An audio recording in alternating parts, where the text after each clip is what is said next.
السلام علیکم لیڈرز، میں یوٹیوب چینل امسا ناول میں آپ کی ہوسٹ حامثہ فاطمہ ناول لے کر آئے ہیں کہ ٹیبک میز romantic novel heart touching novel ہے۔ لسنرز اپنے لائک شیئر اور کمنٹس ضرور کر دیا کریں، اس سے ہماری حوصلہ افزائی ہوتی ہے اور آنے والی ویڈیو بھی آپ تک شیئر ہو جائے گی۔ ویڈیو کو اینڈ تک ضرور دیکھیے گا، آج کے ایپیسوڈ بہت ہی ہارٹ ٹچنگ ہونے جا رہی ہے۔ بڑھتے ہیں آج کے ایپیسوڈ کی جانب۔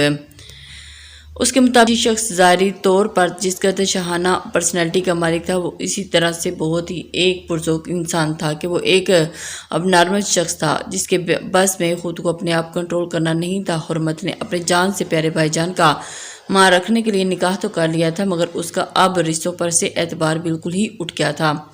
پہلے آفاق، پپھو اور اب بلال، سب نے ہی اسے اپنے اپنی خواہشیں پوری کرنے کے لیے استعمال کیا تھا۔ جب اس کے اپنے بھائی نے ہی اسے اپنے بالکل ارضا کر دیا تھا تو وہ کسی اور پہ کیا توقع کر سکتی تھی۔ اسی لیے خاموشی سے حرمت نہ جانے کتنی دیر اب جگہ سے ہل نہیں پائی تھی۔ پہلے آفاق اس کے بھائی سے جہیز کے نام پر اس کا سودا کر رہا تھا اور اب اس کا اپنا بھائی اپنے احسان اتارنے کے لیے اس کا سودا کر آیا تھا، بنا اس کی مرضی جانے، بنا اسے پوچھے اس کی زندگی کا اتنا بڑا فیصلہ کر آیا تھا، وہ بھی کسی کے ساتھ، ایک ایسے شخص کے ساتھ جو ذہنی مریض تھا، اور پھر اس سے پہلے کہ آفاق ذہنی معذور تھا۔ حرمت کا دل جیسے مر چکا تھا، وہ جان گئی تھی کہ اس دنیا میں اس کا کوئی سگا نہیں ہے، یہاں تک کہ اس کے اپنا بھائی اور بھابھی بھی نہیں۔ اس لیے اس نے اکیلے ہی اپنی یہ جنگ لڑنے کے لیے خود کو تیار کر پا رہی تھی۔ وہ سوچ بھی نہیں سکتی تھی کہ اس کا بھائی اس کے ساتھ ایسا کرے گا۔ یہ الفاظ سننے کے بعد حرمت کے آنسو خشک ہو چکے تھے۔ اس کے بھائی نے آخر اس پر جتائی دیا تھا کہ وہ بچپن سے لے کر اب تک اس پر کتنے احسان کر چکا ہے۔ حرمت نے سوچ لیا تھا کہ اپنے بھائی کے تمام احسانوں کا بدلہ چکا دے گی، مگر اس کے بعد کبھی اسے اپنی شکل نہیں دکھائے گی۔ اس وقت اس کی ہر سوچ منفی ہو چکی تھی۔ اپنے اسی فیصلے پر عمل کرتے حرمت نے اپنا آپ اس شخص کے نام سونپ دیا تھا جس کو دیکھنا تو دور، اس کے بارے میں سوچنا بھی وہ سوچ بھی نہیں سکتی تھی۔ اسی وجہ سے اس نے خاموشی سے اپنے بھائی کی بات مان لی اور ان کے احسان اتارنے کے لیے فیملی ممبرز کے ساتھ اپنی بہو کو رخصت کروانا آئے تھے، مگر رحمانی ہاؤس کو اس کو مکمل روشنیوں اور پھولوں سے سجایا گیا تھا اور وہاں گھر کے تمام افراد کی موجودگی کی وجہ سے کافی رونق لگی ہوئی تھی۔ اس بات کا اندازہ حرمت کو وہاں قدم رکھے ہوا تھا۔ وہ ایک انتہائی شاندار بنگلہ تھا اور ایک نظر میں ہی حرمت کا وہاں کے مکینوں کی حیثیت کا اندازہ ہو گیا تھا۔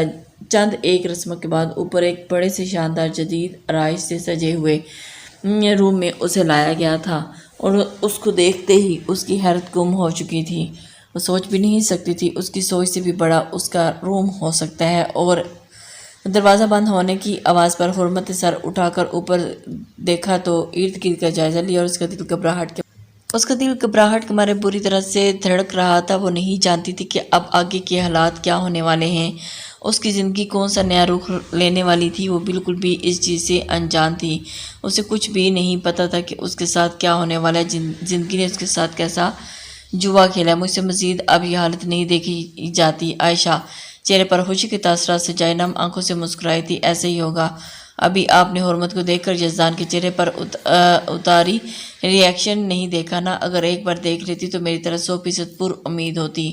عائشہ نے مزید پیشن گوئی مارتے ہوئے ایک طرف سے یزدان کے بارے میں ٹھیک ہونے کی اطلاع دی تھی، جس کے دیکھ کر وہ تو بہت ہی خوش ہو گئی تھی۔ سب گھر والوں کو یقین تھا کہ یہ لڑکی اس کے لیے ایک معجزہ بن کر آئی ہے اور یہی اس کو ٹھیک کر سکتی ہے۔ حرمت سے نکاح کرنے کی اصل وجہ بھی یہی تھی۔ حسن رحمان نے بھی شادی میں شرکت کرنا چاہتے تھے، مگر ڈاکٹر کی ہدایت کے مطابق انہیں ابھی مزید ایک ہفتہ وہاں رکنا پڑا تھا۔ اسی وجہ سے وہ حسن رحمانی کی شادی میں شرکت نہیں کر پائے تھے اور ادھر ہی بیٹھے بیٹھے ڈاکٹر کی ہدایت پر عمل کرتے رہے تھے۔ ان کی اپنی طبیعت بہت خراب تھی۔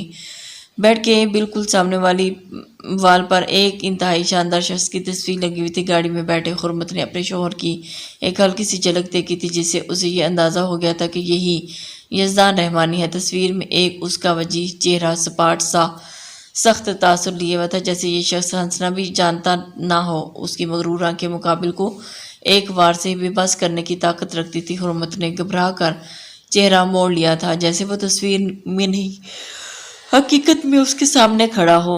یہی وجہ تھی کہ وہ اس کے بارے میں سوچ رہی تھی کہ وہ کس یزدان رحمانی کی تصویر دیکھتے ہی اس نے اپنے مائنڈ میں ایک اس کا سانچہ امیج بنا لیا تھا کہ وہ کس قدر سخت اور سرد تاثر والا شخص ہوگا، جس کے ساتھ زندگی گزارنا اس کے لیے بہت ہی مشکل تھی۔ ارد گرد کا جائزہ لیتے حرمت ایک ٹیبل کے پاس آ رکی تھی جس پر کچھ ہاسپٹل کے نام والی فائلز رکھی ہوئی تھی۔ حرمت نے کسی خیال کے تحت انہیں اٹھا کر کھولا۔ اس کا اندازہ ٹھیک نکلا تھا، وہ یزدان رحمانی کی رپورٹ تھی جنہیں پڑھ کر اپنے شوہر کی ذہنی حالت کے واقعی اس قدر بگڑے ہونے کا جان کر حرمت کے دل میں موجود تھوڑی بہت امید بھی دم توڑ گئی تھی۔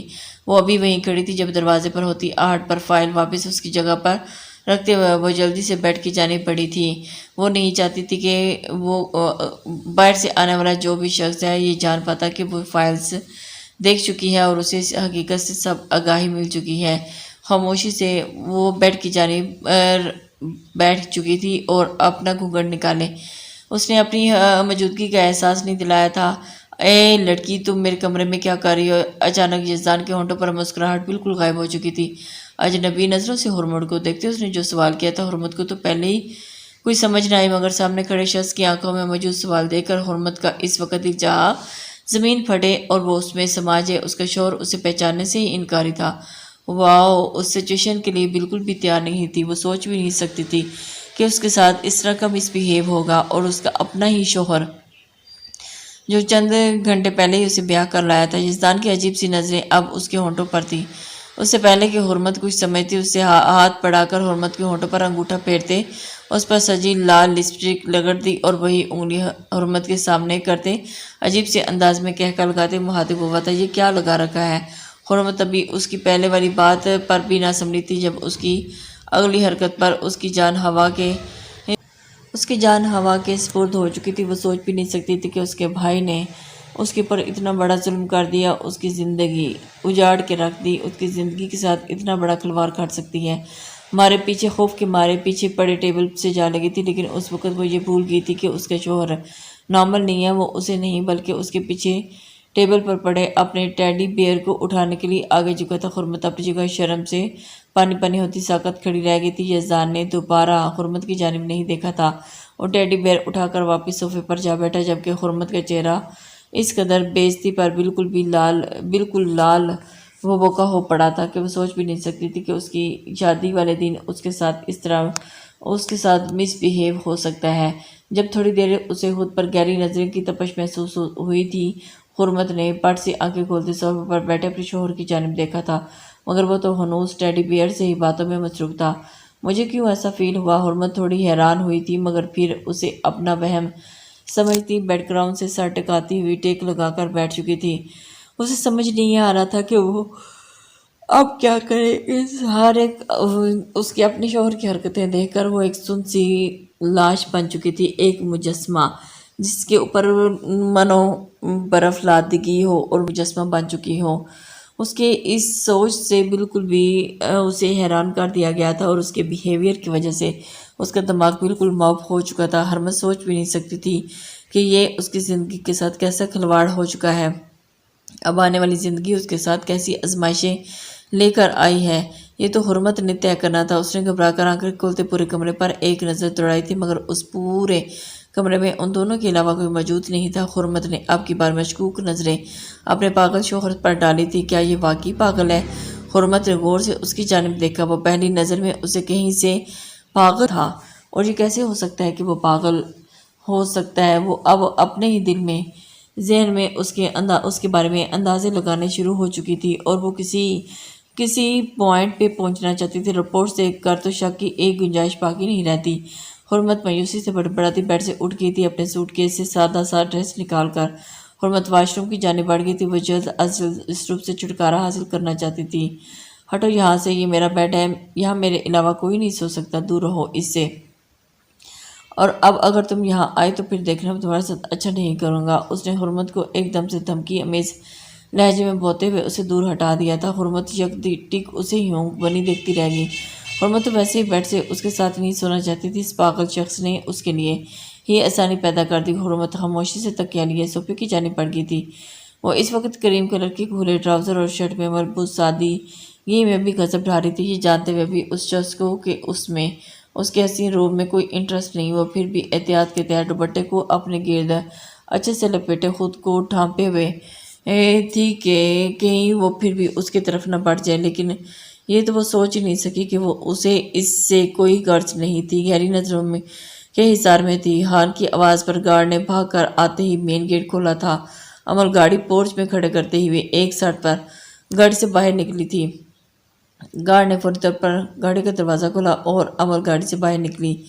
گاڑی سے باہر نکلتے ہوئے اس نے گارڈ سے ساری تفصیل پوچھی تھی اور پھر اپنے کیس کی جانب رواں دواں ہوگی تھی۔ بڑی بڑی سیاہ آنکھیں جنہیں صدام جعفر کے سامنے وہ کاجل سے ڈھانپے رکھتی تھی، اگر اس وقت صدام گلابی ڈوروں سے مزید یہ حسین نین کٹور دیکھ لیتا تو اس کا اس دن میں ڈوبنا لازم تھا۔ بابا سو گئے کیا؟ عمل نے ڈرائنگ روم میں داخل ہوتے ملازمہ سے پوچھا تھا، اور پھر جی کا ابھی آپ کا انتظار کرتے ابھی سوئے ہیں۔ اوکے، تم ایسا کرو، تم بھی آرام کرو، میں بھی اب بہت تھک چکی ہوں، میں اب سونے جا رہی ہوں اور مجھے کوئی ڈسٹرب نہ کرے۔ صبح ہونے تک عمل نے نرمی سے اسے جانے کا کہتی اشفاق صاحب کی کمرے کی جانب بڑھی تھی۔ عمل بظاہر جتنی سخت اور سخت بنتی تھی، اندر سے اس کی بالکل برعکس بہت نرم دل کی مالک تھی۔ اس سے جڑے ہر فرد کا خیال تھا، چاہے وہ گھر میں کام کرتے اس کے ملازم ہی کیوں نہ ہو۔ اشفاق صاحب کو ایک نظر دیکھ کر وہ اپنے روم کی جانب بڑھ گئی تھی۔ جا کر اچھڑتی نظریں اس کی بے چینی کو اور بڑھاتی گئی تھی۔ وہ سوچ چاہ کر بھی اپنی اس بے چینی کو کم نہیں کر پا رہی تھی۔ عمل نے نرمی سے اپنے سر کو سہلاتے ہوئے یکٹک اپنے کیس پر توجہ دی تھی، اور وہ جلد از جلد اس کیس سے نپٹنا چاہتی تھی۔ دل چاہتا تھا کہ اس کا گریبان پکڑ کر پوچھوں کہ آخر اس نے کیا بگاڑا تھا میرے بے گناہ بہن بھائی نے، اس کا جو انہیں بے دردی سے مار ڈالا۔ تمہیں تمہارے ہر ظلم کا بدلہ چکانا ہوگا صدام جعفر، دل پھٹتا ہے میرا جب تمہیں ہنستے مسکراتے اپنے خاندان کے ساتھ پرسکون بیٹھا دیکھتی ہوں۔ جیسے تم نے میرے اپنوں کو چھین کر میرے دل کا سکون اور ہونٹوں کی ہنسی چھینی تھی، ویسے ہی میں تم سے سب کچھ چھین کر بالکل برباد کر دوں گی۔ تم سوچ بھی نہیں سکتے کہ کیسے میں تم سے تمہارے ظلم کا بدلہ لوں گی۔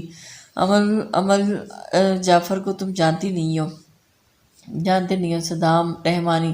عمل نے تصویر کو جو ان تینوں بہن بھائیوں کے ساتھ ایک ہی ساتھ بنائی گئی تھی آخری تصویر پر ہونٹ رکھتے ہوئے ابھی واپس دراز میں رکھ دیا تھا۔ وہ روز سونے سے پہلے اسے دیکھ کر دل میں موجود صدام جعفر سے انتقام لینے کے جذبے کو نئے سرے سے تازہ کرتی تھی۔ تصویر آ کر وہ جیسے ہی سیدھی ہوئی، موبائل پر آتی میسج کی رنگ ٹون اس کی توجہ اپنی جانب مبذول کروائی تھی۔ نوٹیفیکیشن اوپن کرتے ہوئے جو تصویر عمل کے سامنے آئی تھی اسے دیکھ کر وہ حق تک سی دیکھتے رہ گئی تھی اور ایک دم سے حیران اور پریشان ہو چکی تھی۔ وہ سوچ بھی نہیں سکتی کہ یہ بھی ہو سکتا ہے۔ وہ حیران تھی، جبکہ یہ بات صرف عمل ہی جانتی تھی کہ صدام نے اس کے گرد صرف حفاظتی حصار ہی قائم کیا تھا، اسے ٹچ ہی نہیں کیا تھا۔ مگر عمل کے مطابق اچھی بات یہی تھی کہ اصل بات اور صدام کی صاف نیت کے بارے میں اس کے علاوہ کوئی نہیں جانتا تھا۔ یہ تصویر دکھا کر کسی بھی سوچ کا رخ موڑا جا سکتا ہے، اور اب یہی عمل کرنے والی تھی۔ عمل کو تو ایک مورا چاہیے تھا جو کہ اسے مل چکا تھا، اور وہ اس کو اپنے مشن کے لیے استعمال کرنے کے لیے بہت ہی سالڈ تھا۔ صدام جعفر کی تصویر اور اس کے گرد حصار، یہ ایک سالڈ ثبوت تھا جس کو وہ یوز کر کے اس کی زندگی کو خراب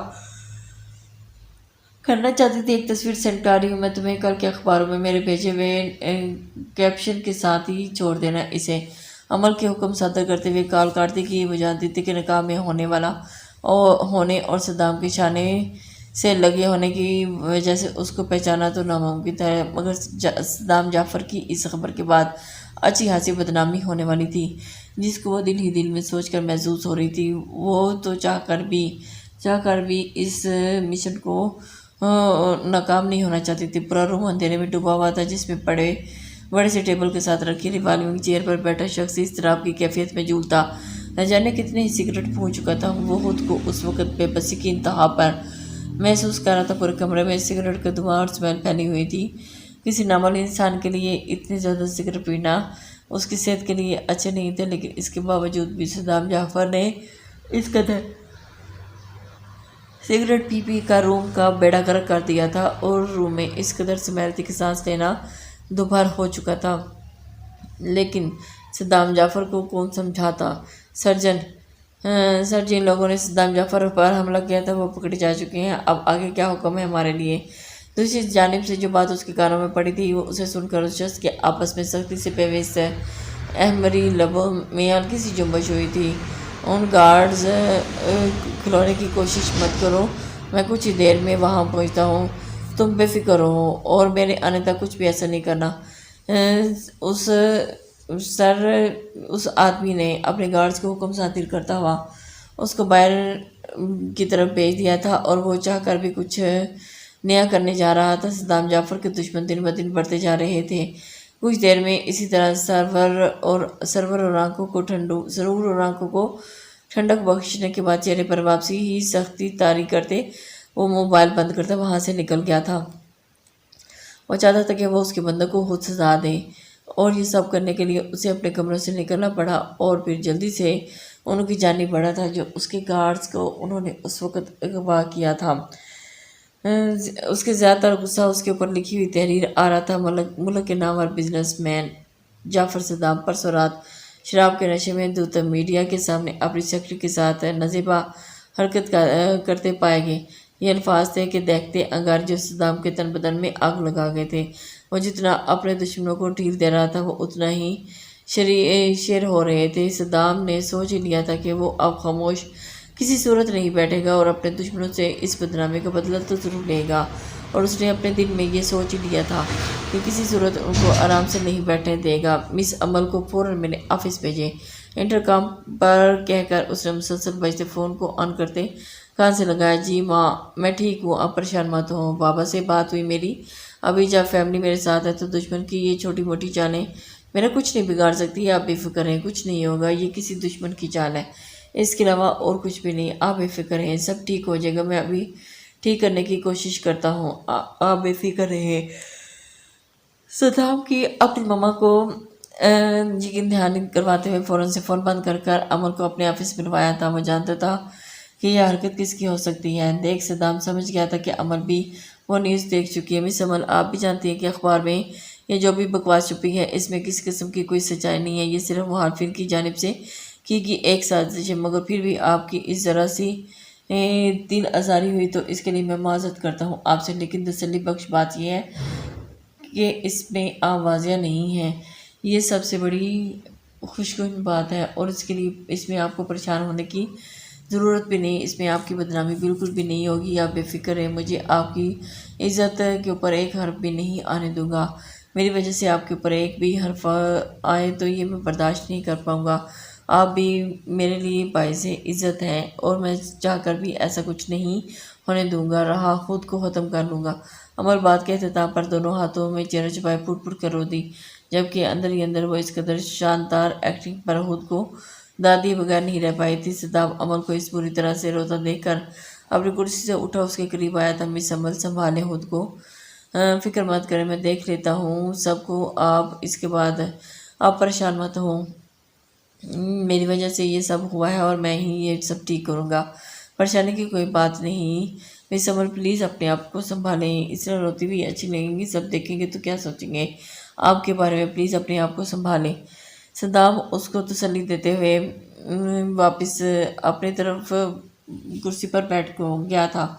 آ کر امل نے اس کی بات کا جواب دیے بغیر اس کی بنا اس کے ٹیشو پیپر تھامتے وہاں سے اٹھ کر باہر جانا چاہا تھا، مگر نم آنکھوں کی وجہ سے وہ ذرا سا فولڈ ہوا کارپیٹ دیکھ نہیں پائی، اور پیر الجھنے کی وجہ سے وہ لڑکھڑا کر بری طرح زمین بوس ہونے والی تھی جب صدام نے جلدی سے اسے تھامتے اپنی باہوں کے مضبوط حصار میں لیا تھا۔ یہ سب اتنا اچانک ہوا کہ دونوں ہی کچھ سمجھ نہیں آیا، اور آج پہلی بار امل کی دلکش آنکھیں صدام سے چھپی نہیں رہ سکی، اور وہ اس کے آنکھوں کے سمندر میں کھو چکا تھا۔ اتنی خوبصورت آنکھیں اس نے آج تک نہیں دیکھی تھی۔ اس کی خوبصورت آنکھوں کا نظارہ کرتے ہی سمندر اس کی آنکھوں میں ڈوب چکا تھا۔ صدام کا چہرہ امل کے کافی قریب تھا، جبکہ اس ایک بازو امل کے گرد پھیلا کر اسے گرنے سے محفوظ رکھا ہوا تھا، دوسرے ہاتھ میں اب بھی ٹیشو پیپر پکڑے ہوا تھا۔ صدام کے لیے اس کا ساحرہ کی دلنشیں آنکھوں میں نظریں ہٹانا مشکل ہو گیا تھا۔ اسے لگ رہا تھا کہ اگر وہ چند سیکنڈ مزید ایسے ہی کھڑا رہا تو ضرور اپنے دل ہار بیٹھے گا۔ اس لڑکی کے ڈھکے چھپے حسن کی کشش اسے بار بار اپنی جانب کھینچ رہی تھی، اور وہ چاہ کر بھی ایسا کچھ نہیں کر سکتا تھا، کیونکہ وہ صرف اور صرف اس کی سیکرٹری تھی۔ وہ اس کے بارے میں ایسا کچھ سوچ بھی نہیں سکتا تھا۔ یہی وجہ تھی کہ وہ اس سے فاصلہ بنائے بیٹھا ہوا تھا۔ اس نے کبھی بھی آنکھ بھر کر اس کی جانب نہیں دیکھا تھا۔ صدام ہر وقت کوشش کرتا تھا اور اس پر اپنی توجہ کا مرکز نہیں بناتا تھا اور اس سے فاصلہ بنائے رکھتا تھا، صرف اور صرف اس سے کام کی غرض سے اس سے بات کرتا تھا اور زیادہ دیر اسے اپنے آفس میں بھی نہیں ٹکنے دیتا تھا، کیونکہ کسی کے بھی دھوکے میں نہیں آنا دیتا تھا۔ کچھ ہی دیر میں لمحوں نے اس کھیل نے اس کے دل کی حالت بدل کر رکھ دی تھی، جس کی سنگینی سمجھنے سے فی الحال دونوں ہی قاصر تھے۔ دوسری جانب عمل اپنی ہی چال خود پر الٹ جانے کی وجہ سے اچھی خاصی بوکھلا گئی تھی۔ اپنے کیبن میں آنے کے بعد صدام کی تپش زدہ نظروں کے لمس سے لال ہوا اس کا چہرہ اور رفتار ایک دم سے ہڑبڑا گئی تھی۔ بعد میں کل اپنی زندگی میں آئے تلخ موڑ کے بارے میں یاد آتے ہوئے ایک پل کے لیے آنکھیں موند گئی تھی۔ اس نے دل نے بے اختیار سوچا تھا، کاش یہ کوئی بھیانک خواب ہو اور اس کی آنکھ کھلتے ہی ٹوٹ جائے، مگر وہ ایسا سوچ ہی سکتی تھی۔ اور حرمت نے گھڑی کی جانب دیکھا تھا اور اسے اس بجنے کی وجہ سے کمرے میں بالکل اندھیرا تھا اور گڑبڑاہٹ ہونے کی آواز آ رہی تھی۔ رات کے اتنے بڑے شخص کا ایک کھلونے سے اتنا پیار دیکھ کر نہ جانے کیوں حرمت کے ہونٹوں پر ہلکی سی مسکراہٹ بکھر گئی تھی۔ کچھ دیر اس کی جانب دیکھنے کے بعد حرمت خاموشی سے اٹھ کر واش روم کی جانب بڑھ گئی تھی۔ جیسے ہی فریش ہو کر نکلی تو اسے یزدان اب جاگتا ہوا بیڈ پر بیٹھا نظر آیا۔ ٹیڈی بیئر اس وقت اس کی گود میں موجود تھا۔ وہ بہت ہی پیار سے اس سے بات کرتا، اس سے مارننگ وش کر رہا تھا اور حرمت اسے دیکھ کر دل ہی دل میں مسکراہٹ دے رہی تھی۔ اسے اس طرح سے اپنے ٹائی کے ساتھ باتیں کرتا ہوا دیکھ کر اسے دل میں ایک نئی امنگ جاگی جسے وہ اس کے اندر جاگتے رہنا چاہیے تھا۔ ملازمہ آگے بڑھ کر ناشتے ٹیبل سے جا چکی تھی۔ آپ پلیز اندر آئے نا، حرمت انہیں دروازے میں ہی کھڑا دیکھ کر نرمی سے بولی تھی۔ یہ دونوں خواتین ہی اسے بہت اچھی لگی تھی، جس کی وجہ سے وہ ان سے بنا بات کیے رہ نہ سکی اور حرمت نے ان دونوں کو روم میں بلا لیا۔ نہیں، ہم یہی ٹھیک ہے، ہم روم میں نہیں آ سکتی۔ ان کے انکار کی وجہ سے حرمت کے ایک دم سے کھڑبڑا کہ بیٹا اب ناشتہ کر کے تیار ہو جو۔ پھر تھوڑی دیر کے بعد ملاقات تھی آپ سے۔ نائمہ بیگم حرمت کا گال تپتپاتے عائشہ کے ساتھ وہاں سے نکل گئی تھی۔ آپ آئیں، ناشتہ کر لیں۔ حرمت نے کافی دیر سوچنے کے بعد بہت مشکل سے یزدان کو مخاطب کیا تھا۔ کل رات سے لے کر ابھی تک انہوں نے کوئی بات نہیں کی تھی اور یہ پہلی بار ایسا ہوا تھا کہ حرمت نے اس کے ساتھ بات کی تھی، یزدان رحمانی کے ساتھ۔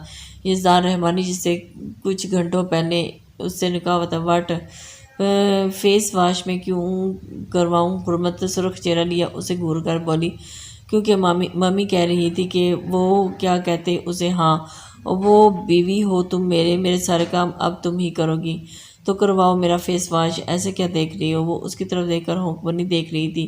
یہ کیا اب نیا چکر ہے؟ اور اسے سوچ کر ہی گھبراہٹ ہو رہی تھی۔ وہ سوچ بھی نہیں سکتی تھی کہ اسے ایسا کچھ کام کرنا پڑے گا، لیکن پھر بھی خاموشی سے اس کے قریب آئی۔ اور پھر وہ اب کیا کرے گی؟ یہ پاگل شخص حرمت سے جو چاہ رہا تھا اسے سوچ کر حرمت کا چہرہ بالکل لال ہو رہا تھا۔ وہ سوچ بھی نہیں سکتی تھی کہ اس کے ساتھ ایسا کچھ ہونے جائے گا۔ اس کی آج پہلی صبح اور ایک نیا دھماکہ۔ اب آنے والی زندگی میں جس دھماکوں کی گنجائش تھی اور وہی ہر لمحے اس کے پر نمودار ہونے تھے، جو تو اس کی بالکل سوچ سے برعکس تھے، جس کے ذریعے اس نے صدام پر حملہ کروایا تھا۔ مگر ایک بات اس کے لیے تسلی بخش تھی کہ وہ لوگ اس کے بارے میں کچھ نہیں جانتے۔ انہیں ساری ہدایت عمل کے فورسز سے ہی منسلک خاص آدمی ایس پی کبیر سے ہی تھرو ملتی رہتی تھی، اور جہاں تک عمل جانتی تھی وہ لوگ کبیر کی بھی اصل شناخت کے بارے میں کچھ نہیں جانتے۔ لیکن ایک بار جو عمل کو پریشان کر رہی تھی کہ وہ ایسا کون تھا جس نے اس کے آدمیوں کو اس سب کے بارے میں بتا دیا تھا، اور کیسے اس تک یہ بات پہنچ چکی تھی۔ عمل کو یہ بہت پریشانی جن کے ذریعے اس نے صدام پر حملہ کروایا تھا، مگر ایک بات ایسی تھی کہ وہ بالکل بھی نہیں جانتے تھے، اور عمل ان لوگوں کے بارے میں کیسے نہیں جان پائی تھی۔ یہ آئیڈیا میرے دماغ میں پہلے کیوں نہیں آیا؟ صدام جعفر کو اس طریقے سے بھی تو توڑا جا سکتا تھا۔ اگر اس میں کامیاب میں ہوگی تو صدام جعفر کو ختم کرنا زیادہ مشکل بالکل بھی نہیں رہے گا۔ عمل اپنے دماغ میں نئے منصوبے ترتیب دیتی زہر خندہ لہجے میں بولی تھی۔